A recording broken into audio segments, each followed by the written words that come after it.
Hello, everyone, and welcome back to this episode of Just Another Year Chicago. My name is Nick Rohde. I am joined alongside my good friend and co-host, Tony Sapita, and today we're hitting on the slumping Chicago Cubs and whether the team should be buyers or sellers and who is to blame for this crazy up and down team. The Cubs were in first place at the beginning of June. Now they are in fourth place at the beginning of July, and they are 9 games out of first place in the NL Central. What happened? But before we get into that, a word from our sponsor, Higher Level Camps. Higher Level Camps, 27 years and counting, has been the longest running boys and girls AAU basketball program in the state of Wisconsin. Higher Level Camps was established in 1995 by their founder and retired WNBA player Cheryl Moore. Higher Level Camps has grown into 3 locations: the greater Fond du Lac area, Milwaukee, and Eau Claire counties. For more information, visit www.higherlevelcamps.com and say Just Another Year sent you. We love Cheryl, though she is a Packers fan. So topic number 1, let's get into it. The Cubs have now lost 11. Yes, 11 games in a row. Unbelievable. Leading into yesterday's loss, or after yesterday's loss with the Philadelphia Phillies. The Phillies, who are not a good ball club. They are, I think they're 500 now, or they're 1 game below 500, but they are not a good ball club. And the Cubs last month on June 1st, if you were to say, hey, are you guys going to beat the Phillies? Everyone would go, yes. There is no doubt about it that we are going to beat the Philadelphia Phillies. We have lost the first 2 games of a 4-game series. The Cubs can either tie the series with winning the next 2 games, but that is not looking likely with how this team has been playing. So before we get into a few things about like just personal opinions, let's just break down the last 15 games for you guys. They're losers of 12 of the last 15, including an 11-game losing streak.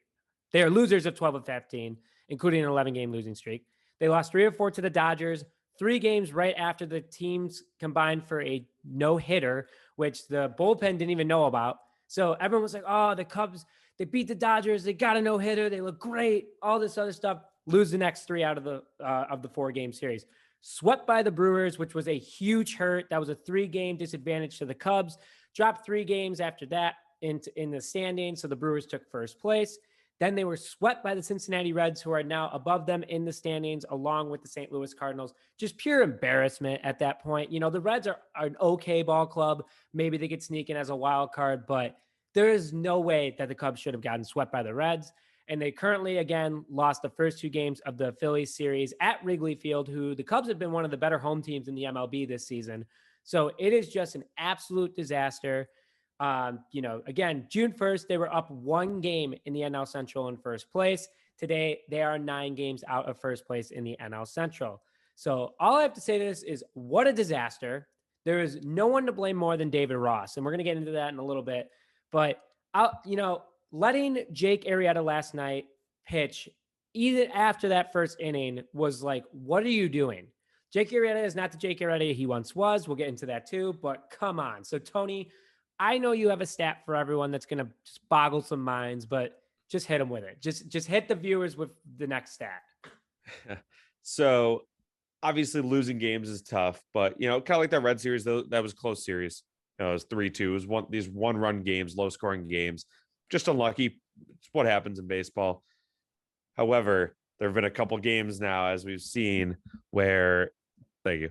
There's been a couple games now we've seen where it's been, double-digit losses, and that kind of has accumulated into this stat, which is in the last 11 games, the Cubs have been outscored 83-29 in baseball, folks. In baseball. The sport of baseball. Just to reiterate, that's 4 double-digit losses in those last 11 games. Oh, sorry, giving up double digits in the last 11 losses. 11 losses, man. It's horrible.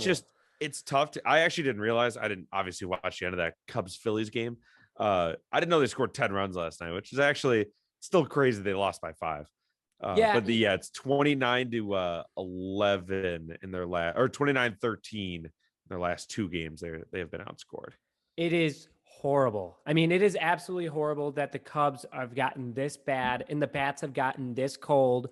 And, I tweeted this out this morning.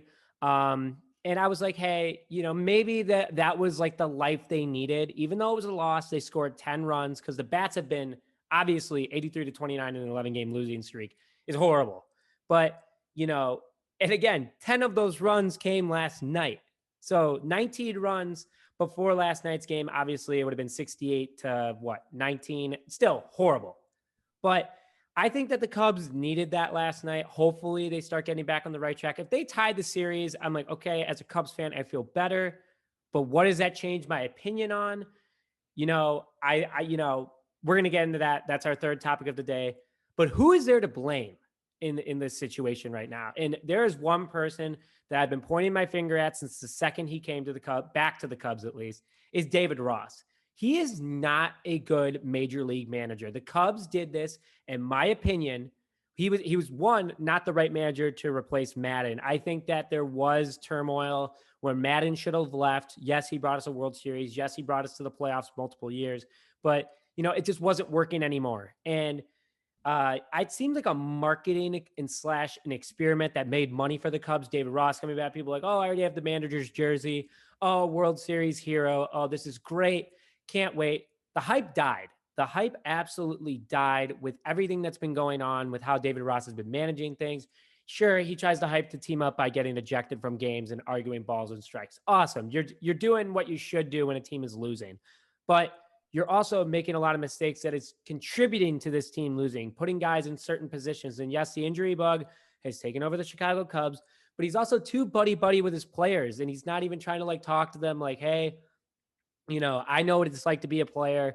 I know you guys want big contract extensions, at least to the Cubs core. Javi Baez, Wilson Contreras, Chris Bryant, Anthony Rizzo. He knows that those guys want money, but it seems like, I don't know if it's maybe said behind closed doors, but he's not even trying to calm the waters and be like, okay, listen, let me talk to them. Let me see what I can do. And it's kind of like a big FU to the Cubs. And, injuries have killed this team.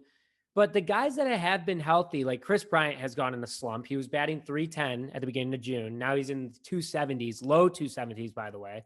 Wilson Contreras is also, not doing so hot. Javi Baez either hits a home run or strikes out. It is just beyond frustrating. And it seems like David Ross isn't doing anything to fix anything. And it's starting to get to the frustrating point. So, Tony, I like who you have to blame, but why are you blaming this group of individuals? Well, yeah, so clearly the gods are to blame. Gods, whatever you believe in, that is who to blame. I choose to think it's the baseball gods because I imagine in 2015, 2016, even leading up to it, all you Cubs fans, it's like, we just want one. We'll never ask for anything again. We can lose the rest of time forever. Just give us this one. And I've been there before, doing it with the Bears. It hasn't worked yet. So if we ever win one and never win another one for the rest of life, that's because of this guy making a deal with the devil or God, either one. So that's who I blame for it. Because it really, you hit it on the head with David Ross. You had to blame the manager. You can't really blame the play. I mean, you can blame the players as a whole unit, but again, that's basically where you're blaming the manager because it is just kind of these shellackings. They're just getting outright beat. And I mean, again, you can blame the whole team, but it's not just this starting pitcher it's not just Jake Arrieta every single night. It's that 2 nights in a row they gave up 13 plus runs. Yeah, they're hitting. I know they scored 10 runs last night, but I mean they've been scoring at most 5 runs a game. Against the Reds, they couldn't break 3, I think. So I think you have to blame the gods. I think it's the only answer. It's just right now they got to do some sort of voodoo ritual in their locker room. Just shake the curse, even on a semi more serious. Do something as a team. Go to Vegas. Do something. Just shake this. Loosen up, man. Yep. I'm with you. Just kind of loosen up. You can tell they're all tense out there. I mean, Rizzo is definitely pissed off with just everything that's happening right now. Bryant is starting to look like himself, where he doesn't even look like he wants to play baseball. And I know our next topic is buy or sell. And a lot of people are like, no, David Ross isn't doing anything wrong. Well, what is he doing right? What is he doing right? Jock Peterson is not working out at leadoff right now. So why are you putting him at leadoff hitter? Obviously don't throw Javi up there. Javi's going to start off the game with a strikeout most likely. But just try someone new. And again, I know that the Cubs are very injured right now. And their pitching staff, besides Trevor Williams, has been totally pretty intact the whole season. And the pitching staff is the biggest problem. I'm going to hit on that, whether in my buy to sell situation. But Tony, if you are the Chicago Cubs right now, and you have some of the better players in the game on your roster, but you're in the situation where your pitching staff, your starting pitching staff, your bullpen has been great, which is a very rare thing for the Cubs. But as of a little bit as of late, they've been rocky. But overall, are you buying this team or are you selling this team? I'm selling. Definitely selling. I think the point here, selling in multiple terms, both as one, I'm going to sell the fact that they're a good team. No offense, unbiased, even as a Sox fan, but also I'm just Unbiased. selling at the deadline. I've said it from the beginning. You have to keep Rizzo. That's the face of your franchise. Even in a rebuild, you need that veteran that's still there. That was kind of, compared to the White Sox, well, Jose Abreu was just that guy. He's been there since 2012. They've sucked since 2012. They've been just flat out bad. But he was the guy that's just like, it's okay. I'm just gonna go up. I'm gonna get my 4 at bats a day. I'm just gonna kind of keep things going in the right direction. Everyone on the team calls him like dad, basically. That's what Anthony Rizzo can be for that. Just pay him to do that. I know maybe that's not what he wants to do. I think it is. I think he wants to be here. So I think you got to sell. You got to move on from Kimbrel probably, unless it is a full-on retool reload at the deadline. You're buying and selling, but I don't think that's what they're going to do. So just get some prospects. Maybe just get some young guys even that are ready to play. Maybe, I was watching Moneyball the other day. Sell Kimbrel for 3, mediocre pieces that can kind of fill in that one big piece, save you some money since they spent it all on real estate around Wrigley. And I think you got to go from there. Man, I know that everyone is saying sell, sell, sell, sell, sell, sell, sell. I think I'm the only Cubs fan that's saying buy right now. Wow. And here's why. And I know everyone's going to probably either people are going to turn off and be like, okay, let's hear how bad this idea is. But just hear me out. The Cubs have proven this year that they can win ball games. They were the best team in May. In May. They were the best team in May. They ended up doing all right the first half of June. Then everything started to go down a little bit. All right, fine. Get it. That's the position that we're in right now. July, we suck. We haven't won a game in July yet. But you are only missing starting pitching. You have bats. You have defense. You have a bullpen. And you have a closer. You are missing starting pitching. And the only guy that has been consistent, and I'm saying that with quotation because really he hasn't, is Kyle Hendricks. Kyle Hendricks is one of the worst first inning pitchers starting pitchers in the Major League Baseball right now. His ERA in the first inning, last time I checked, so don't quote me on this, but it was like 10.59. It was horrendous. And it's because he needs so long to warm up. And yes, we have him on a steal contract. It was like 4-year, under $60 million. It was crazy. And back when we did it 3 years ago, great. He was a good pitcher at the time. He was the professor. He helped us win a World Series. I get it. Cubs fans like him a lot. But the Cubs are missing starting pitching. Adbert Alzola, I think I got that. He sucks. I do not like this guy. He has so much hype. He's like the Starlin Castro of the 2020s. Starlin Castro was like super cocky, was like, I'm young, I'm a prospect, I'm going to come up and change the Cubs. It literally feels like when we had Alfonso Soriano, Derek Lee, Aramis Ramirez, and we bring up Starlin Castro. That's the answer. That's who we're going to get. This guy feels the same way. He was supposed to be a much better starting pitcher this year, and he just sucks. Send him down to AAA. Let him earn the respect back to come up to the MLB roster, get him into shape, and then send him back up. But for now, the dude sucks. Send him down. Hendricks is your best pitcher, nearly an ERA of 4. Unacceptable. I would not trade Hendricks, though, because he is the best pitcher on the team right now. Starting pitcher. But Arrieta, send that guy packing. I know everyone was like, oh, Jake's back. We're so happy to have Jake back. No. His ERA is nearly 6. He can't stay in long. He gave up, 7 runs in the first 2 innings yesterday. It was absolutely horrible. They're big name guys. They'll sell jerseys. No one in Chicago is buying Jake Arrieta's jersey right now. And his career is going to be looked at as that guy just couldn't finish it out. Lester at least left on a decently high note with the Cubs. And same with John Lackey when we had him. John Lackey was this big cowboy that was just a badass that would stare down teams and do whatever. I was all about it. But send a couple trade packages. I mean, throw Jason Hayward in there. You can find outfielders anywhere. That's just my opinion. And Jay Hayes always seems to be hurt every single season. He's not hitting home runs or anything like that. Throw Arrieta and Hayward in a package. Get, like you said, get a guy that'll get us by. So I don't care if he gives up, 4 runs in 6. It's better than 7 and 2. That's just what I'm saying. Just sell him. Sell him. Get two stud pitchers. Give up the farm and hope for the best. And if it doesn't work out this offseason, send everyone packing. You're going to have a crap load of cap space if you send everyone packing. That's just what's going to happen with the Cubs. Another thing, and, Tony, I'll let you jump in a minute, but I'm pissed now. The bats I'm having are cold. a blast. This makes me happy.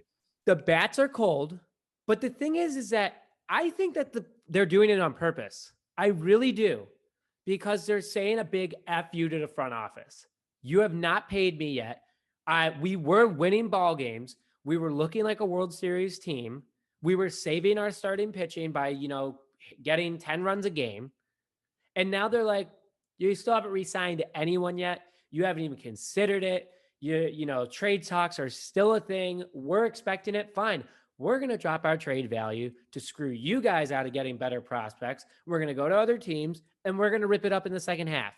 That's what I think that the Cubs are doing. And I wouldn't blame them. Jed Hoyer is just sitting there twirling his thumbs. Hey, Tom, can I spend some money? No, because all of it's in my bars around Wrigley Field. Just Jesus. Seriously, if they suck now, they're going to be less trade value. You're going to say, okay, give us a top 20 prospect, not a top 5 prospect. And they're just screwing over the Cubs. And as much as that hurts, baseball is a business. These guys have to make a living, though they have made a living enough for their next 5 generations to be just fine. Just drop it in an index fund, drop it in a 401k, get the 8% a year, call it a day. That's all you need. Throw 10 million in there, you got 800 grand. You know what I'm saying? It's just Jesus. I think it's on purpose. The bullpen also is kind of all right, if this team's going to blow up, why am I going to stay here? Why am I going to be a bullpen guy? They don't need me. I'm still going to get good stats, but being on a losing team, I'd rather be a bullpen guy in the 8th inning in the World Series. Rant over. Tony, I know you're a Sox fan. I know that you haven't been nearly as involved as I am, but it just sucks. We embrace the suck is over. I do not want to embrace the suck anymore. I want to win a ball game. I don't know if you could tell, but I was smiling that entire time because I know. Boy, oh boy, is it good to see. Sorry, Shut up. So Tony. sorry. It's over. Yeah, but I do think that's interesting. They're probably not colluding together to drive down the trade value. However, if there was a sport where they were going to do it, it's definitely Major League Baseball, where the owners and the players are just so at each other's throats, the worst possible relations between the labor union, whatever, MLB players union, sorry, not labor union, I guess both, and the owner. Oh man, yeah, no, it totally, honestly, it wouldn't surprise me, especially the way that they're messing with the baseball. Rob Manfred is just an absolute clown of a commissioner, and now there's Pete Alonso, was saying basically every year they mess with the balls to screw over the next free agent class. Maybe they are just saying, a big middle finger to the Cubs. The owners have colluded before. Yeah, why not the players? You know what? You talked me into it. You're correct, is what I think. Not even alleged. Correct. You're correct. This is a fact. This is a fact. All right, that's all I got for that. Yeah. This is a fact. Okay, we're gonna come back to this episode in 2 months after the trade deadline. If the Cubs sell, I'm saying the Cubs should buy. All you need is starting pitching, and also re-sign your core, or at least 2 of them, just so 2 of them are doing well. But we're gonna come back, and if they all get red hot when they're off the Chicago Cubs, I'm gonna be like, told you, sign me up, coach. Sign me to something. But oh man, I know you're smiling because you're like, oh, it's so nice to see the Cubs, sucking and blah blah blah. You know what, Tony? We were good for 7 good years. Okay. You have not been. So screw you, Tony. Your time's over. It's our time, baby. God, I am not looking for, what is it, August 28th we're going? Yeah. Oh, God. I already put in my PTO. I'm already ready to just I can already tell that day is just going to be absolutely horrendous day to be a beer and it's going to be a horrendous day to be a Cubs fan as it stands right now. So My first of a 3-day Cubs Sox bender. I'm going to all three. So it's going to be a good it'd bender. be I mean, something. Tony and I are like starting drinking at what? 10 a.m. Game's not till 6. 7. Oh, I we're think. going to be absolutely 7:10. hammered. Yep. Oh man. Oh man. My liver is already like, oh, you just got off the 4th of July bender. And oh, I need to get some Jesus in my life. But Oh, we'll have to do we'll start planning it then, but we'll have to do our Cubs Sox bet, something for the series bet or game bet, whatever. Something. We gotta think of something. yeah, you know what? I if anyone's still listening, God, that sounds horrible to say, but I hope someone's still listening. Is that Patrick Wisdom never got back to me on my jump in the lake bet? He was so Oh, man. close to hitting 10 home runs, and I was like, dude, I mean, like, no offense, you're not like sunshine and rainbows. Like, you're a hot rookie right now. You can at least reply to a fan's tweet. Mhm. Like, you know what, Wisdom? Like, you're not looking so smart right now, are you, doofus? But anyway. Yeah, if anyone's still listening, you can give us ideas. I guarantee you I'll answer because yes, still building the followers. Give us ideas for bets, anything you want in general, content of any kind. Maybe we'll have a fan on here just for some engagement. Who knows? All right, yeah, and also don't be afraid. Like, it could be the craziest thing in the world. Like, just no spiders. That's all I ask is no spider. Tony and I get one thing, and I'm saying no spiders. That's it. Spiders and at least a 99% chance of survival, like not dying. Yeah. It's probably, but everything else, it's kind of on the table.